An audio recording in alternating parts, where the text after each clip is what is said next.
This is the day the Lord has made. Let us rejoice and be glad in it. Good morning. Good morning. So you can do more than just talk amongst yourselves. That's pretty impressive. My name is John Kirkendall. I'm one of the elders here at Scots Kirk, and on behalf of the session and Pastor Jim Mitchell, I welcome you all here. Glad to have visitors, both in person and remotely, those online. We welcome you to this time of worship and praise of our great God. There are a variety of announcements found in the bulletin. Youth group meets tonight at 5:30. Women's Bible study meets on Tuesday, both at 10 a.m. and at 7 p.m. But the men's Berean Bible study will not meet this week. However, Wednesday night at the church, the discipleship ministry team will be meeting at 7 p.m. On Thursday night at 7 p.m., the missions ministry team meets. And in connection with that, I would point out an insert in your bulletin, a save the date insert. Next year, in 2023, the biannual World Focus Conference will be held at Clarkin on the heels of the Synod meeting. This is something that was last held in 2019. All the missionaries who serve in various fields of world witness are back on furlough or on leave for this conference. They will all be present at Clarkin for several days. It's an opportunity for us to go and meet with them and not only make a personal connection, but also begin to pray for them in their various ministries. So be aware next summer of the World Focus Conference and plan now to attend if you can. Now, take a few moments, if you would, to prepare your hearts for worship. There's a passage from the 139th Psalm in the bulletin to which I call your attention. Let us ready our minds and hearts to spend time in the presence of our great God.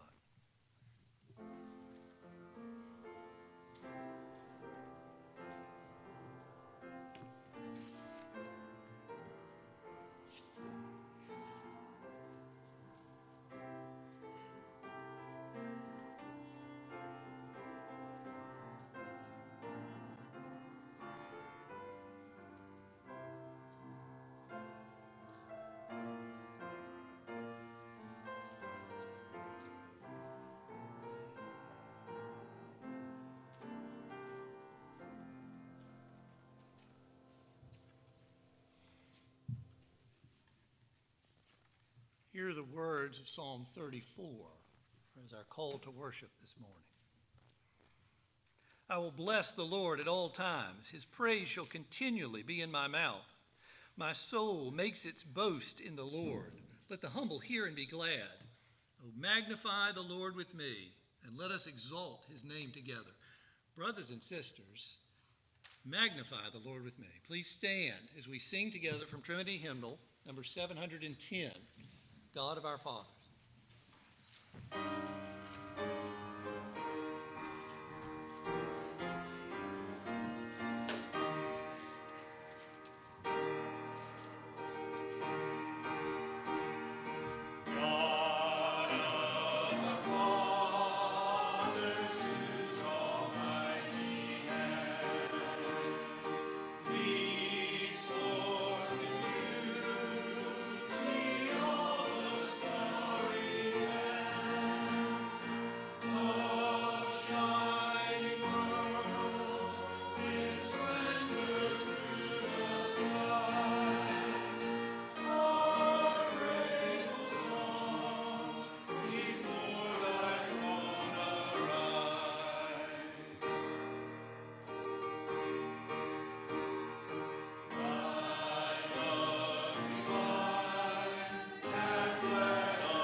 pray together. Almighty God, glory, laud, and praise be ever to you. Lord, we pray now that your Spirit might fill our hearts, that we would worship you rightly this day, bringing glory to your name, for the great love you have shown us through Christ Jesus our Savior, for the presence of your Comforter to guide and sustain, for the ways that you, Lord, have blessed us in this good place with so much to delight in. Help us, Lord, to delight in you this day, we pray, as we pray the prayer Jesus taught his disciples to pray, saying, Our Father, who art in heaven, hallowed be thy name. Thy kingdom come, thy will be done, on earth as it is in heaven. Give us this day our daily bread, and forgive us our debts, as we forgive our debtors. And lead us not into temptation, but deliver us from evil. For thine is the kingdom, and the power, and the glory forever. Amen. You may be seated.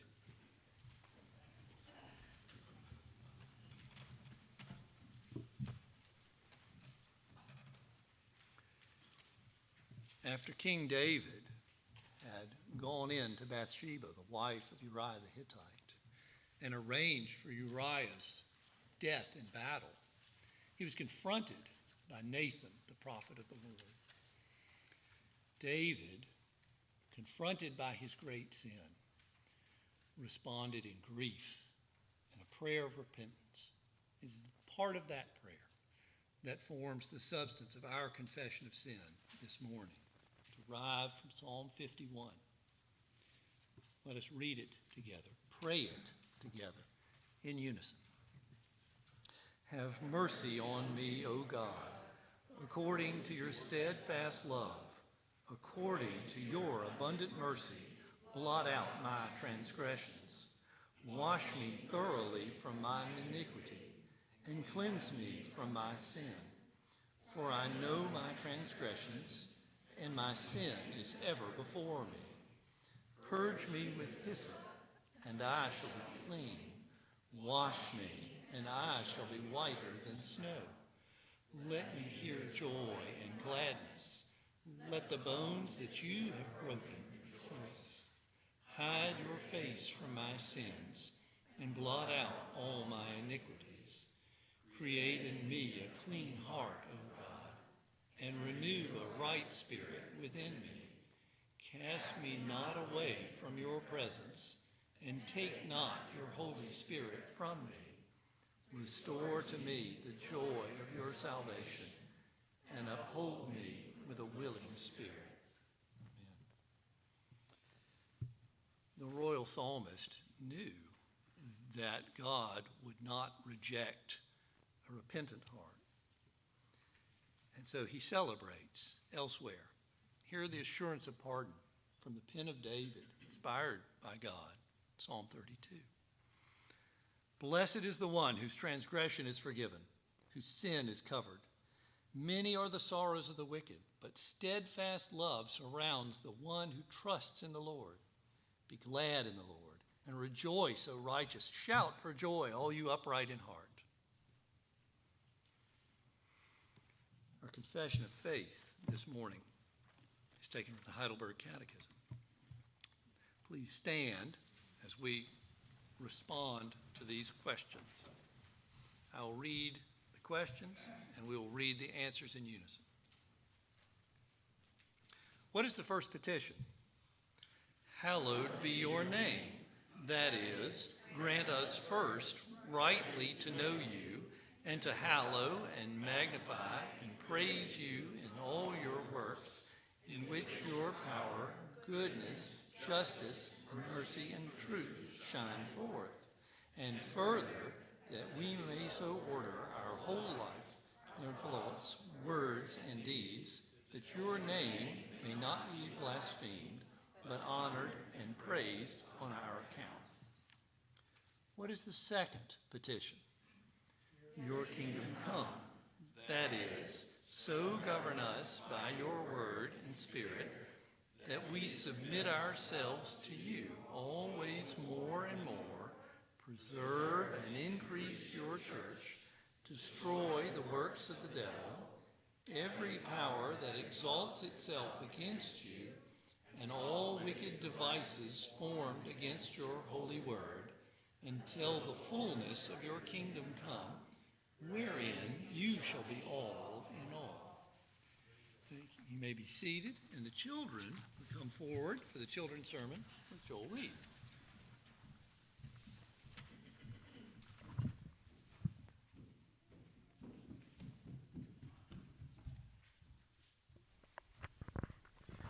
Good morning. So, have you ever had somebody say something bad about you or your family or something like that? Have you ever had somebody that just said something that wasn't true? And how did you feel? Kind of not really good, right? Well, in the scripture today, we're going to read about Jesus coming into Jerusalem. We're going to read a part in there where he goes into the temple, and he chases some people out of the temple. And it's one of those that he says that the house of God is supposed to be a house of worship, not a house of robbers. These people were in there selling stuff for the sacrifice. And what Jesus was doing was going in and saying, this is the house of my Father. This is who we should be worshiping. And we don't worship by going in and buying stuff. We go in with a heart that says, I'm a sinner, and I need to know that my God is there to be with me. And Jesus was saying, I need to set this house apart as a place of worship for my Father. And we should do the same here. We should make sure that when we come in to worship, we don't bring in a lot of things that weigh us down. We should be focusing on who Jesus is and who God is, and praise him for who he is. Let's pray. Dear Heavenly Father, we thank you that you give us a place to come and worship, that you sent your Son to pay a price we couldn't pay just so that we could enter your presence. So often we enter your presence thinking about other things.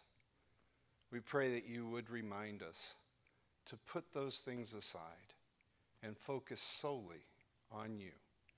In Jesus' name we pray. Amen.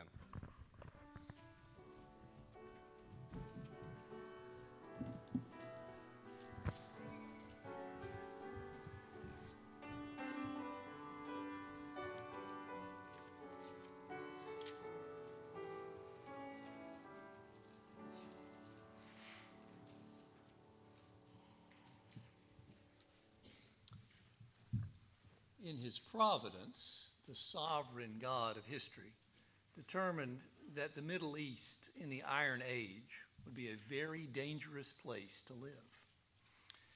It is there that he planted his people, Israel, and when they failed to keep his covenant, it is there that he disciplined them.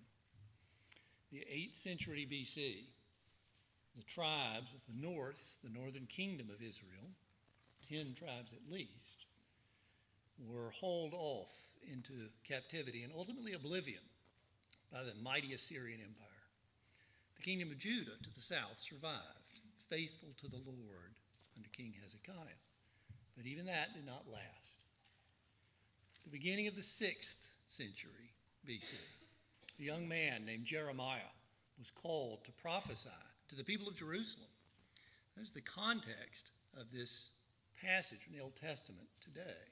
We'll be reading Jeremiah chapter 7, the entire chapter.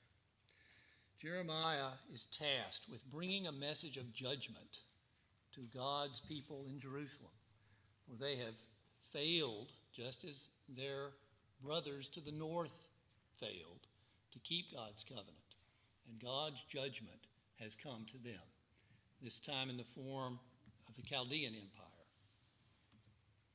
Hear the word of the Lord spoken to the people of Judah in the 500s BC and spoken to the people of the United States of America in 2022 AD.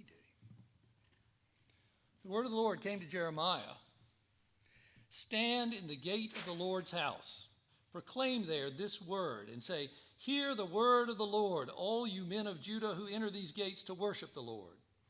Thus says the Lord of hosts, the God of Israel, amend your ways and your deeds, and I will let you dwell in this place.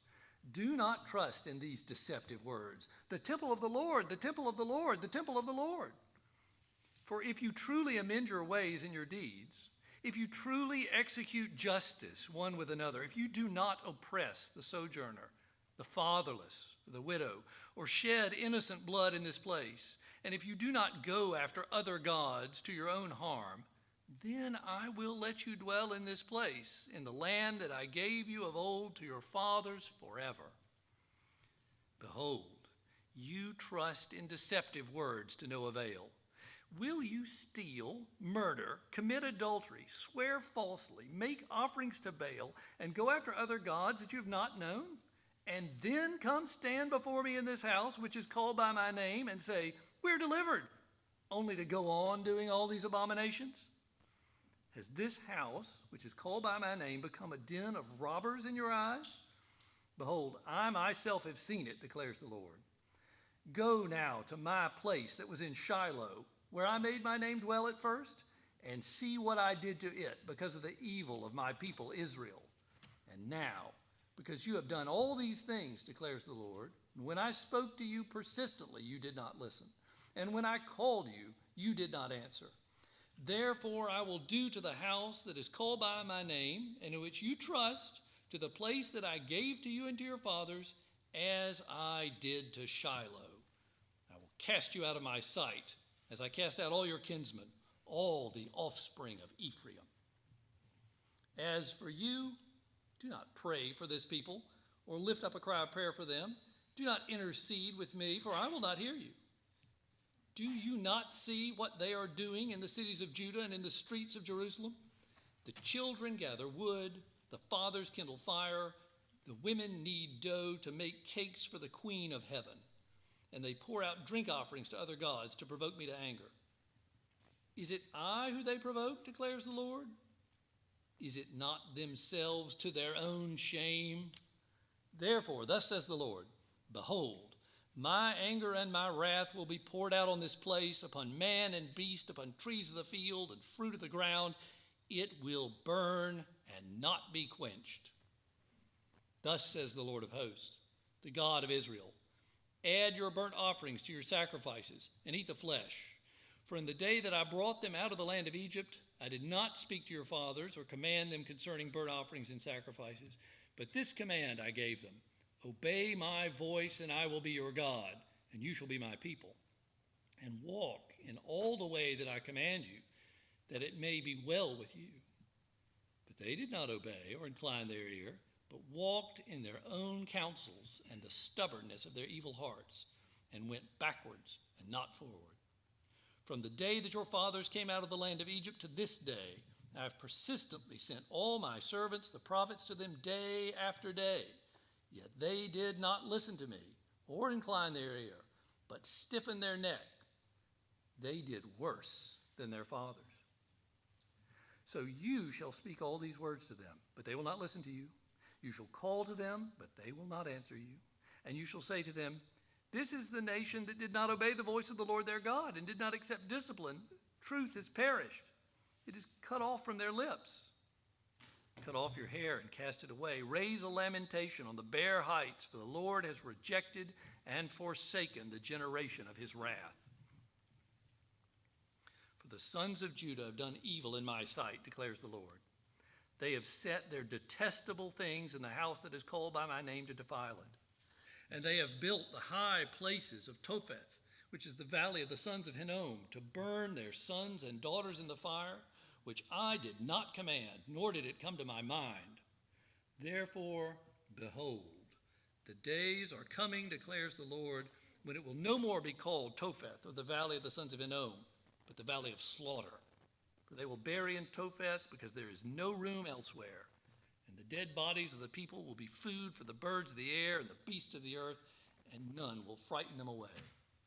And I will silence in the cities of Judah and in the streets of Jerusalem the voice of mirth, the voice of gladness, the voice of the bridegroom, the voice of the bride, for the land shall become a waste. The word of the Lord. Thanks be to God.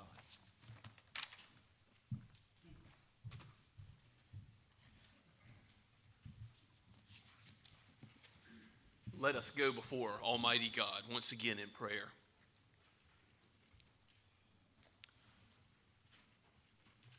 Father, Son, and Holy Spirit, from you and through you and to you are all things. To you be the glory forever. Your name is holy, and you are good. The earth is yours and the fullness thereof. We are your people, the sheep of your hand. Lord, guide us and direct us by the good shepherd of the sheep, the Lord Jesus himself. We come not in our own merit, but through his righteousness. We come with no goodness of our own, but with his blood over our heads, so that we might be passed over, that the judgment our sin has earned would not be given to us, but instead we would be justified by his work, by his atonement, adopted as sons and daughters, and even given an everlasting inheritance, all undeserved. Your grace, your mercy poured out, your steadfast love shown to us. May your Spirit come and indwell us today, that our worship might be acceptable, worship in spirit and truth. Lord, you are good to your people to give us your word, which is more precious than all the silver and gold in this world. Lord, let us be taught by it and lean not on our own understanding, but in all of our ways acknowledge you. Give us more repentance of dead works in sin, and give us more love to Christ, who has delivered us from sin and made us alive with him and given us the Spirit.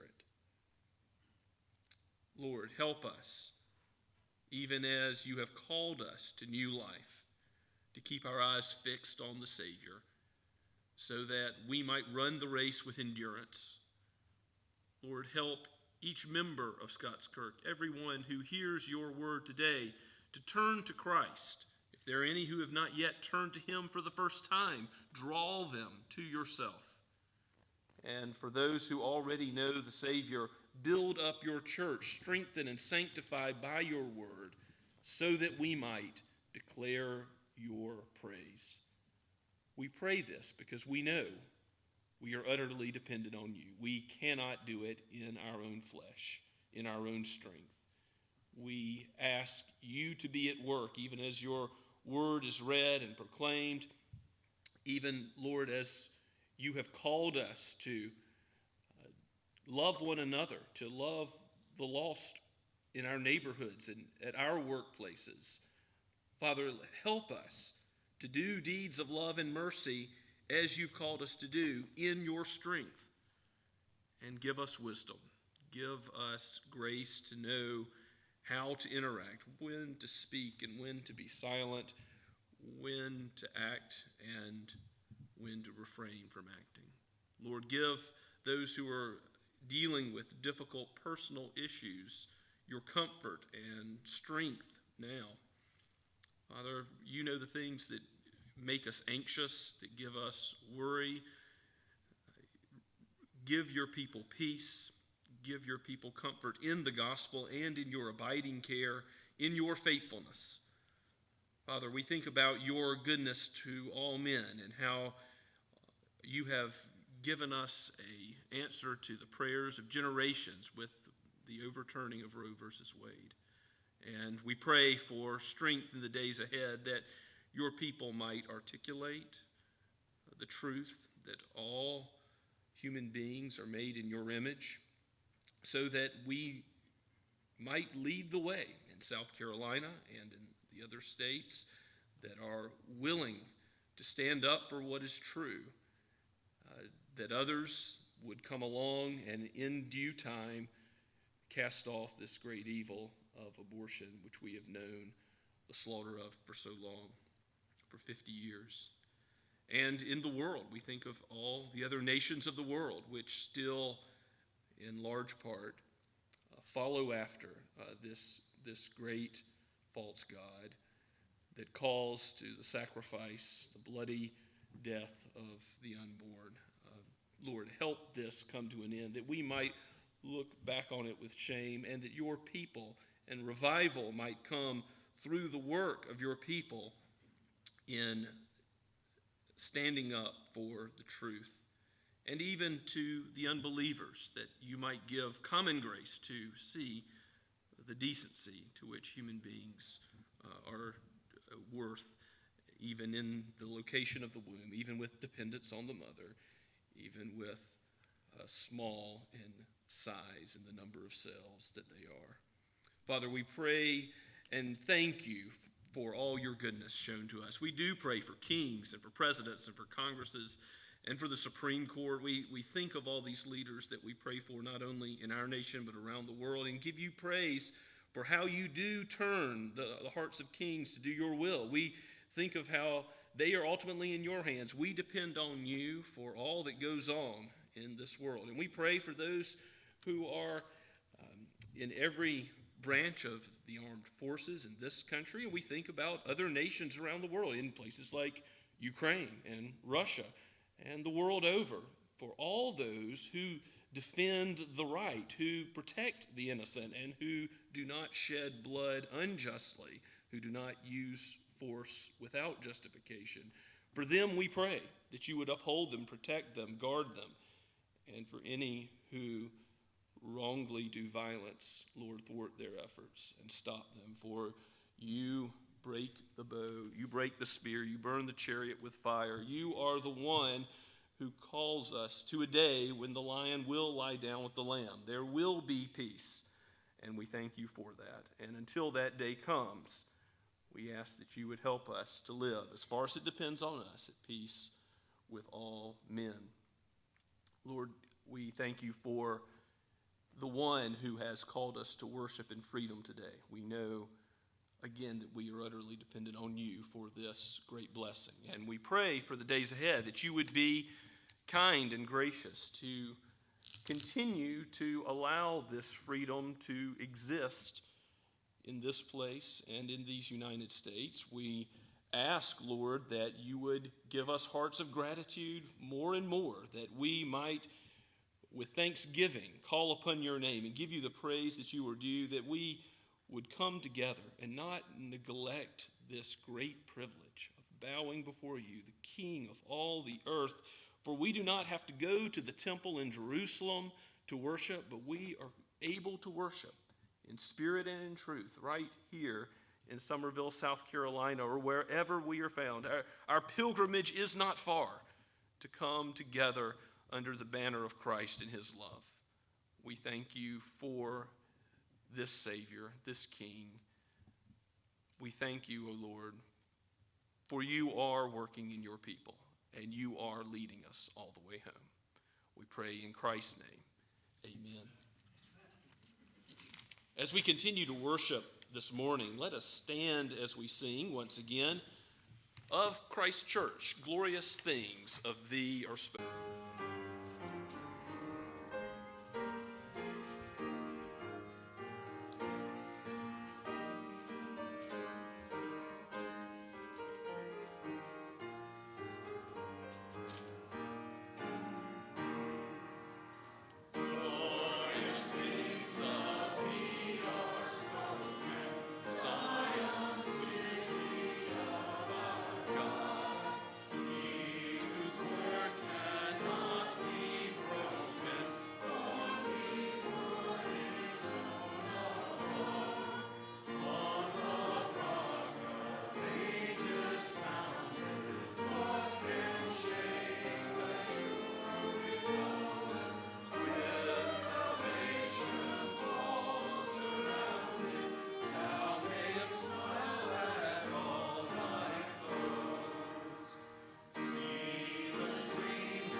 Let us pray. Gracious Heavenly Father, thank you for giving us an eternal inheritance and a citizenship which is not here on earth but is in heaven, where Christ is. And so we will dwell with him in the house of the Lord forever. Help us now to use the resources you have entrusted to us for your glory. Let our lives be living sacrifices. Lord, give your blessing to these tithes and offerings, that our hands put forward now, that the name of no man would be lifted up, but that your name alone would receive all the glory, laud, and honor. We pray in Jesus' name, amen.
Please be seated.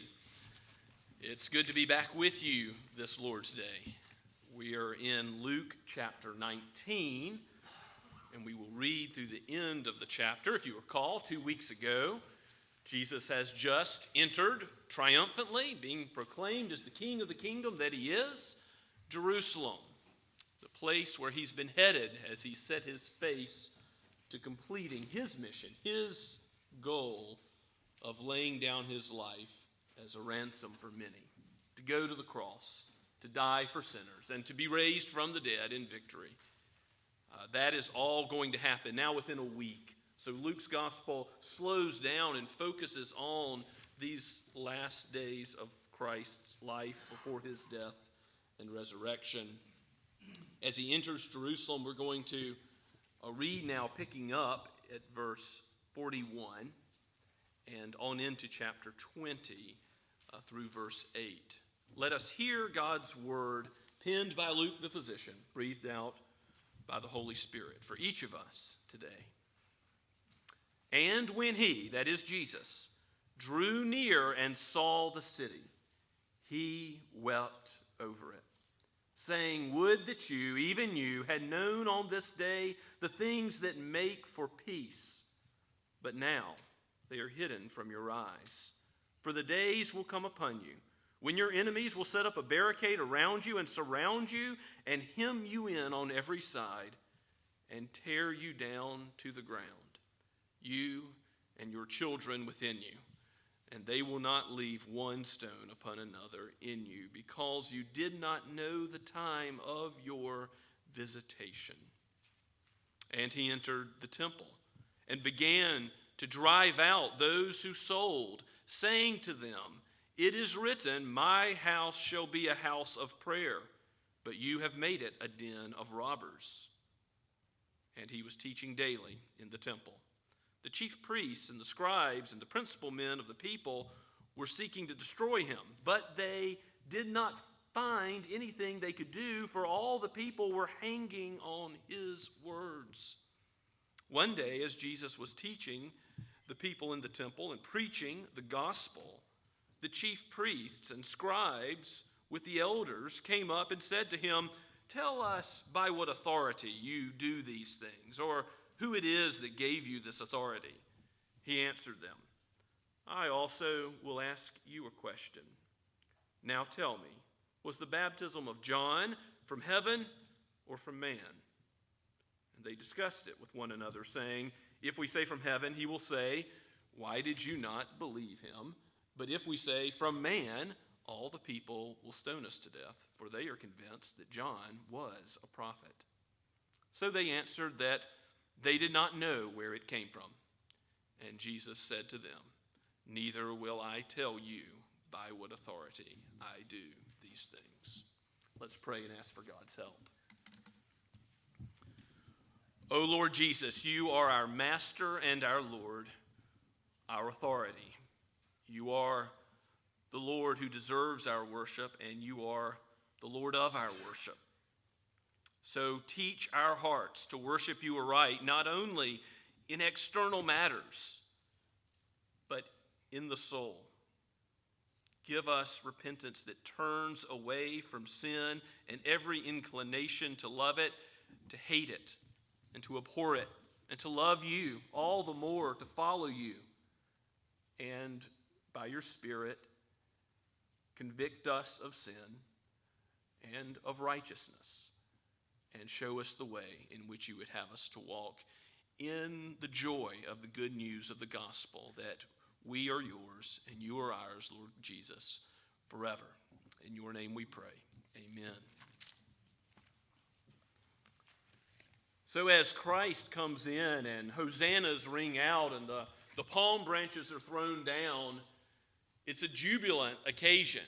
But the very next thing we see our Lord and Savior doing is crying, weeping, bursting into tears as he looks out at Jerusalem, which would have been swollen in its numbers by all those coming to the Passover, hundreds and hundreds of thousands more faithful Jews who have come to celebrate the Passover are in the city. And as Jesus thinks about all those who were there, he weeps because he knows what is coming. What he's going to talk about in the Olivet Discourse, which comes in just one more chapter in Luke 21, where not one stone will be left upon another.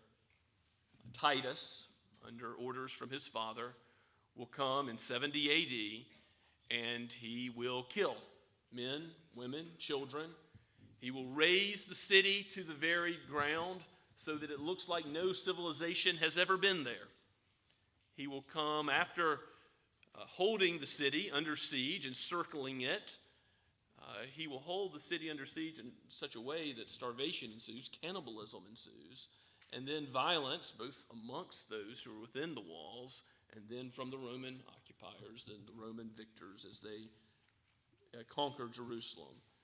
As all of this takes place, what Jesus is talking about here will come to pass in 70 AD. As Jesus thinks about all those who have seen the King of the Kingdom, been visited by, what's the day of visitation that he references? It's his own visitation, the Messiah. At the end of verse 44. But they don't know the day of visitation, and so they will be judged as those who have rejected the Messiah. And Christ will discuss in Luke 21 about what his people are to do. Those who do recognize him as Messiah, don't stay in the city.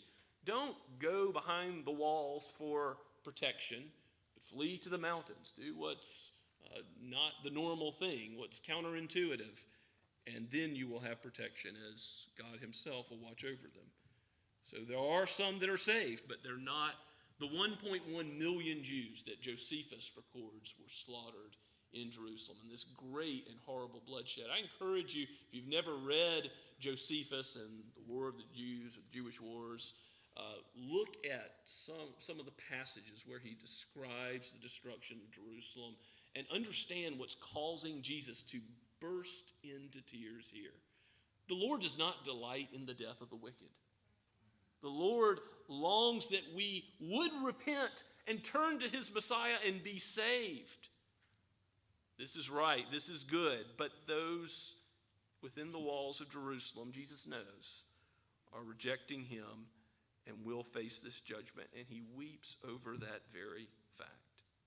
Now, as that great judgment will come in 70 AD, we're going to talk about how that points to the second coming of Christ and the ultimate judgment, an even greater day of gloom for those who reject Christ, but also a day of joy as Christ brings us to the marriage supper of the Lamb to commune with him on his second coming. So 70 AD reflects a greater coming judgment.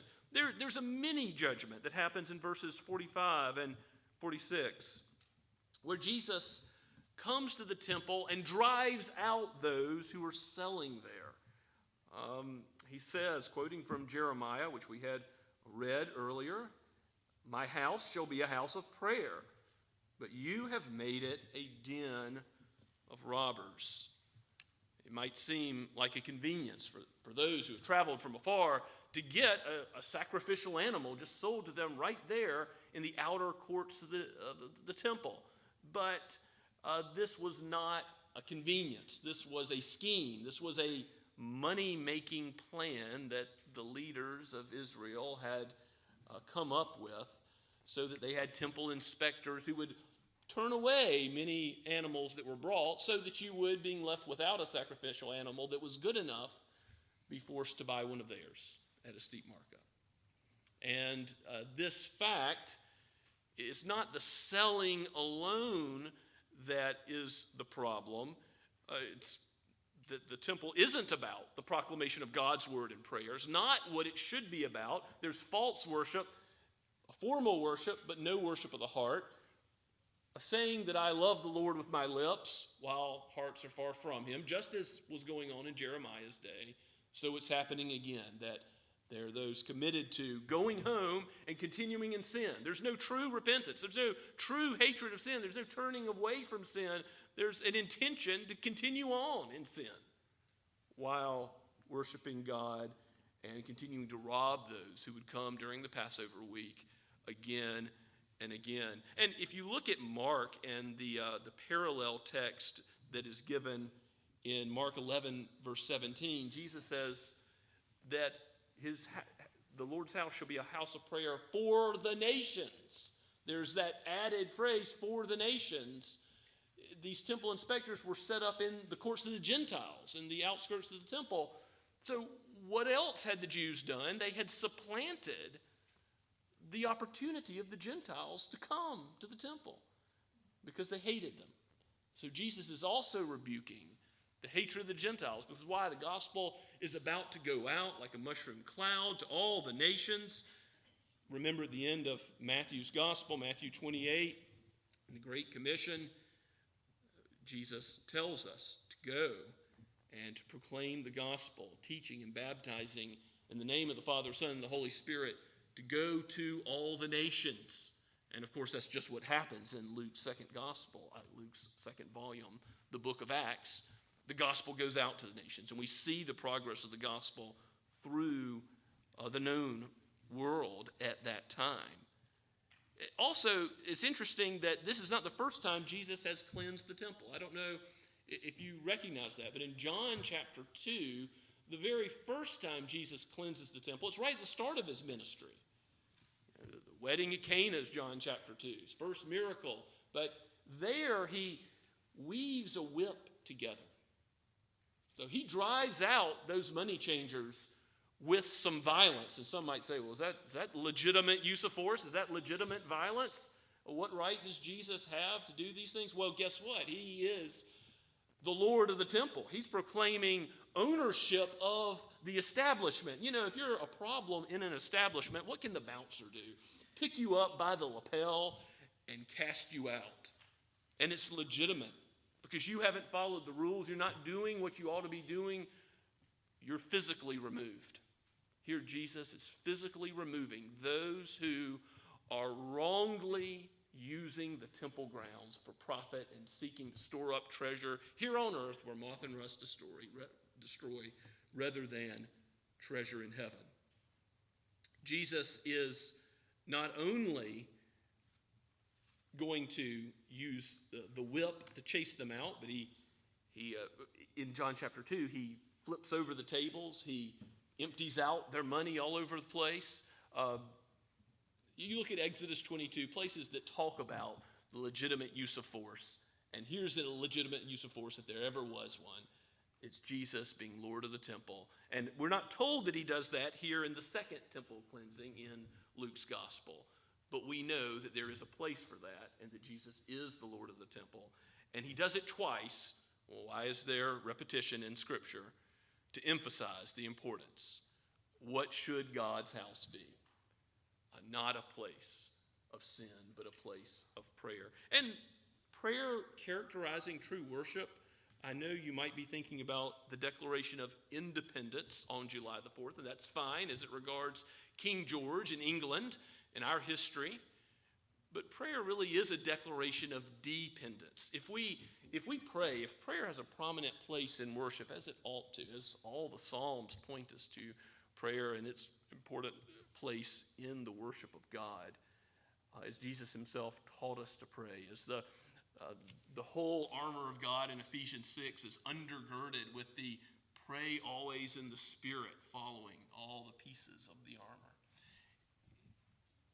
As we are called to worship God, if we don't place dependence on God front and center in our minds, and we expect to grow as Christians by our own bootstraps, in our own strength, in our own flesh, we're doing it all wrong. If we're praying with God to help us in converting the soul, to sanctify, to send out missionaries, and to do the work of spreading the gospel around the world, to use us for his kingdom, we have the power of the one who wants to give good gifts to his children, who says, sometimes if you don't have, it's because you ask not.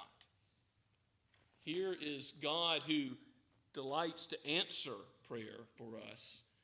If we do that, prayer of a righteous man availeth much, not because any of us are righteous enough in our own sight to enter God's throne room, but through Christ. We have the righteous one, the one mediator between God and man, as the one who presents our prayers before the Father. And because of that, prayers offered in his name for the sake of his kingdom, for what he wants, not for what we want, but for the things that please him, he is pleased to answer. And I do want to briefly say a word about Roe versus Wade and it being overturned. As I was on vacation last week, I heard that news. Of course, you heard about the leak beforehand that it may occur. This is something that generations of Christians have prayed for.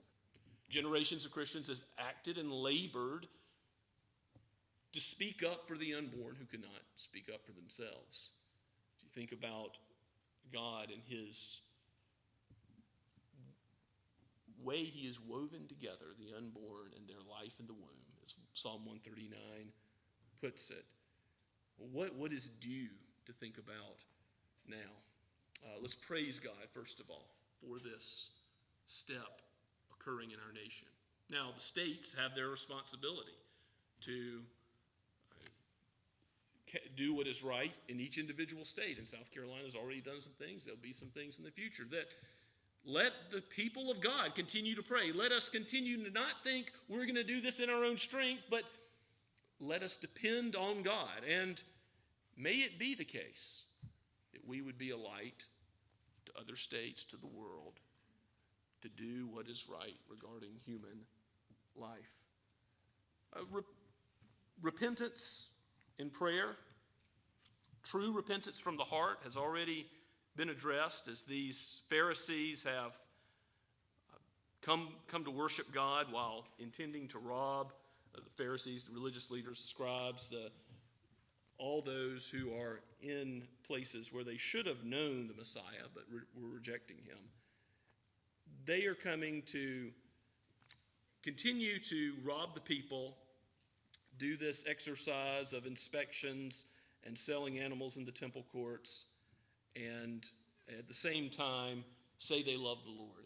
If we come before God to go before the table, to commune with him at the Lord's Supper, to worship him, and we have sin in our hearts, we intend to go on in sin, we really have missed the point of true worship. Don't let unrepentant sin be harbored. It was well noted by Elder Kirkendall in our prayer printed in the bulletin earlier. Don't just read these words, right? This isn't an act of mere formalism. Pray what is given in the Scripture. Be like David in turning away from sin from the heart, hating that sin. Now, I do think that it's interesting to consider the first part of chapter 20 along with our text that we've read so far. As Jesus is teaching daily in the temple, it says at the end of chapter 19, verse 47, the chief priests, they've already set out to destroy him. That's what they're going to do. They're bent on it, but they couldn't find a way to do it yet because Christ's timing has not yet come.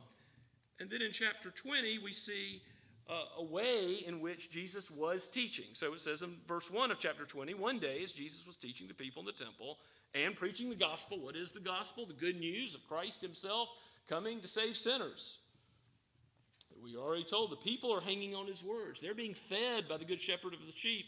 They're having their souls nourished by him. They know his authority. His sheep hear his voice. But what do his opponents know?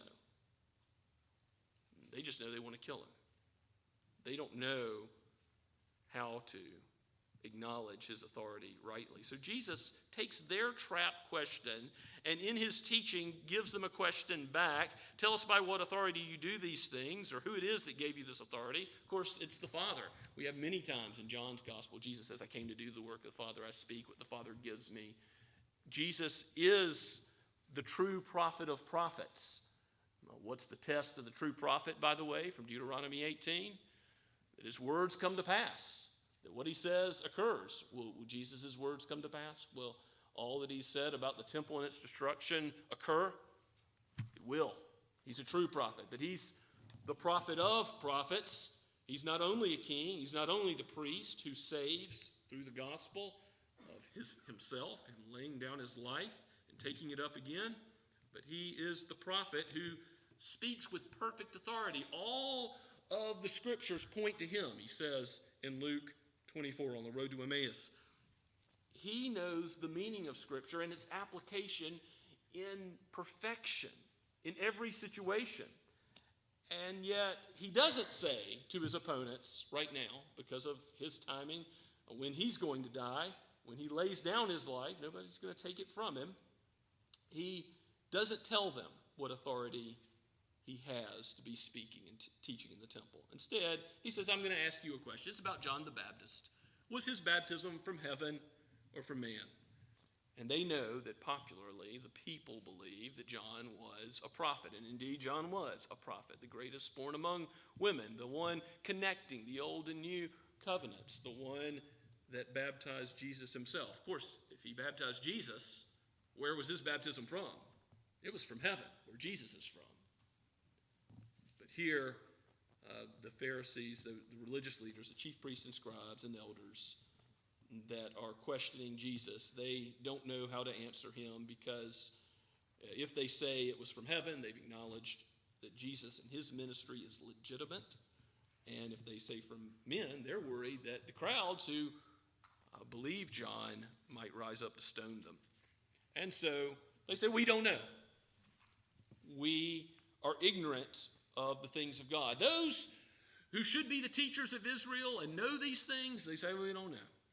And Jesus says, well, I'm not going to tell you. There's that curse function of the law. If it's hidden from you, it's hidden from you for a reason, and the judgment that I've proclaimed is coming. And as I mentioned earlier, the second coming of Christ is really what we're pointed to in the Passover. The Passover, the 10th plague of Egypt, as you read back in Exodus chapter 12, was to kill the firstborn of what?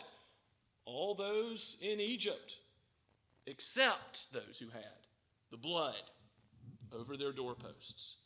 They would be passed over by the angel of death. So in the destruction of God's enemies comes the salvation, and as Christ institutes the Lord's Supper in the upper room, the Lord's Supper points us to the marriage supper of the Lamb, the day of his second coming, the day which will be a day of darkness and gloom. The day of the Lord, as the prophets in the Old Covenant put it, will be a bad day, a day of the judgment of sin for all those who will not turn to Christ and live. Do you know the day of God's visitation? If you have not yet trusted in him, he visits you now. By his word, he speaks to you now of the good news of Christ. Turn to him and be saved. Leave sin and join him. And you will dine with him. You will commune with him at the marriage supper of the Lamb on the last day, not because of your righteousness, but because of his. And as we think about that, as those of you who know the Lord, consider what the end is for those who are shepherded by Christ through green pastures and dark valleys in this life. As you consider what it means to be his follower, look where it ends. Not in judgment, but in him being judged, him taking on the cup of judgment, his body being broken. Why? So that we might have joy in his presence forevermore, so that he would be our good and our portion forever. He is our prophet, our priest, and our king, now and forever. May his name be praised for what he did, so that we might receive all the benefit and blessing. Let's pray together.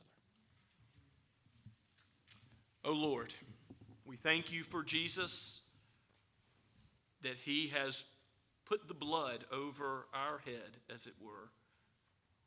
He's nailed our sin to the cross, and we bear it no more. Fix our eyes upon him. Let us live as becomes his disciples. Help us to worship in the corporate worship, in spirit and truth, and in every day that we live for your glory. Let us not fall into the trap of looking to things that are passing away, thinking they are some ultimate goods of some ultimate worth. No, you and you alone are of worth. You and you alone are good. Draw our hearts closer to you. Give us more love to you, Jesus. We pray in your holy name. Amen. As we respond to God's word and now also prepare our hearts to come before the table of the Lord, let us sing together the power of the cross from Blue Book number 4. First 2 verses.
Please be seated.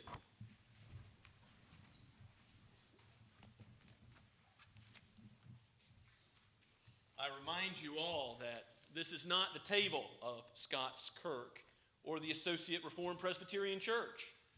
This is the table that Jesus himself instituted that we might be blessed by it. How does God use the sacrament of the Lord's Supper to bless his people? It is a token, a reminder of what Christ did in history. It shows us his death had a substitutionary purpose for his people. That his body was broken, his blood was poured out, so that our sin and the death that it deserved would fall on him and not us. Praise be his name. But there's another aspect of the Lord's Supper. It is also a seal. It is not only a sign, but a seal. It seals to us, guarantees to us that all those who place their faith in Christ, all those who believe the gospel, who trust in him, not something else, not their own word, their own view of life, but Christ's view of life, Christ's commands. Those who trust in Christ receive what he's promised. Substitutionary atonement, a righteous life for our unrighteousness. And like the king's signet emblazoned into wax on a letter to show it's his own, Christ shows us that we are his own as we receive this covenant sign. All the way until this table will be no more. One day, we will celebrate the Lord's Supper no longer, because at the marriage supper of the Lamb and for 10,000 years afterward, it will be a shadow. We will then have the reality. Christ's name be praised. If you have not yet come to Christ, the scripture warns you not to yet partake of the Lord's Supper. Not never, but not yet. Come to Christ. Hear his word and believe in him. And soon profess your faith in him and come to take this meal with joy. The same for children of the covenant. Even as you've been raised to understand the gospel, until you profess that faith for yourself and come before the church and say the vows of belief in Christ before the watching church. Understand that you're not yet to partake of the supper. Not never, but not yet. Look forward to that day when you'll partake of the meal. So, parents, continue to guide your children in the truth. Those children who've recently professed faith, those teenagers, adults who've recently professed faith in Christ, come now with joy. Those who are members of Scots Kirk, come with joy. If you're a member in good standing of another Bible-believing church, and I say in good standing because you're not harboring sin in your heart. You're not thinking, I'm going to say I believe in Christ, but continue to live another way. You're not under the discipline of that church. You believe in Christ and you've professed your faith and are a member of another church. Come and take this supper with joy.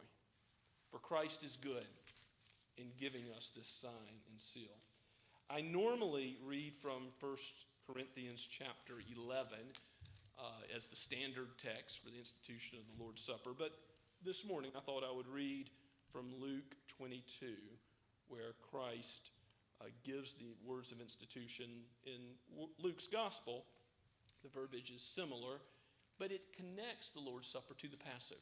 Note that beautiful connection. Again, Passover to Lord's Supper, to the marriage supper of the Lamb, all given so that we would look forward to what it means to be Christ's forever.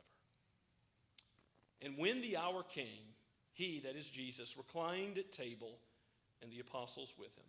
And he said to them, I have earnestly desired to eat this Passover with you before I suffer. For I tell you, I will not eat it until it is fulfilled in the kingdom of God. And he took a cup, and when he had given thanks, he said, take this and divide it amongst yourselves. For I tell you that from now on I will not drink of the fruit of the vine until the kingdom of God comes. And he took bread, and when he had given thanks, he broke it and gave it to them, saying, this is my body, which is given for you. Do this in remembrance of me. And likewise the cup after they had eaten, saying, This cup that is poured out for you is the new covenant in my blood. Let's pray together. O Lord, bless these common elements to a holy use, that your people might be encouraged and built up, just as with your word, with the sacrament. Draw those who do not know you to yourself. Build your church, O Lord, that every nation, tongue, and tribe may come to worship you, that we may come to know our complete dependence on you, that for justification, for sanctification, for glorification, you are our prophet, priest, and king. You are the one alone who is able to bring us to yourself. We pray all this in Christ's holy name. Amen.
Believer, never forget that you were bought with the precious price of Christ, his body and blood, his body broken for you. Eat with thanksgiving.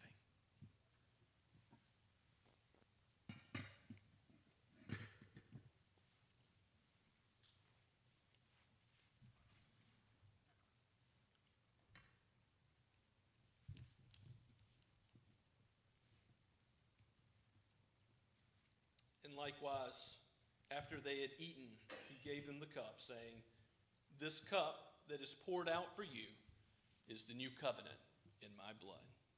Amen.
Beloved, our faith and our repentance are always, even if true, imperfect. But our Savior in his blood is perfect. If he washes you with his blood, then you shall be whiter than snow. Rejoice and be thankful.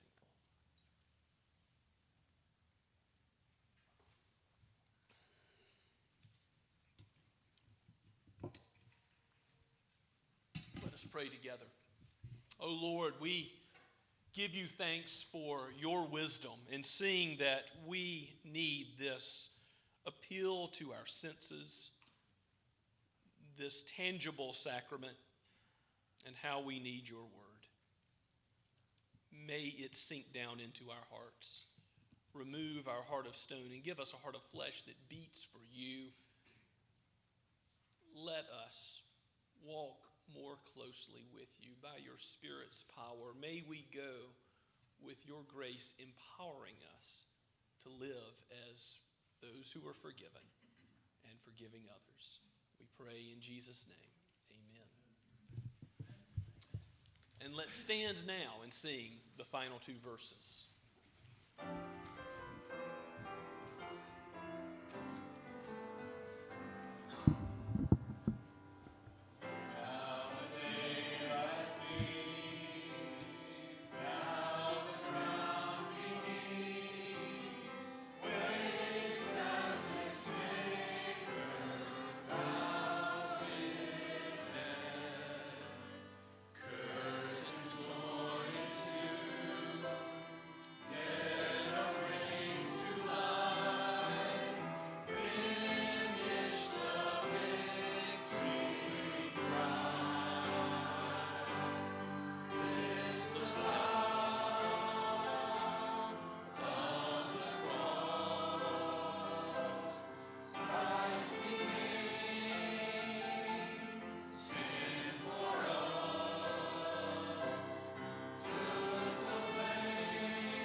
Now go with the blessing of God himself. May the grace of our Lord Jesus Christ be with you.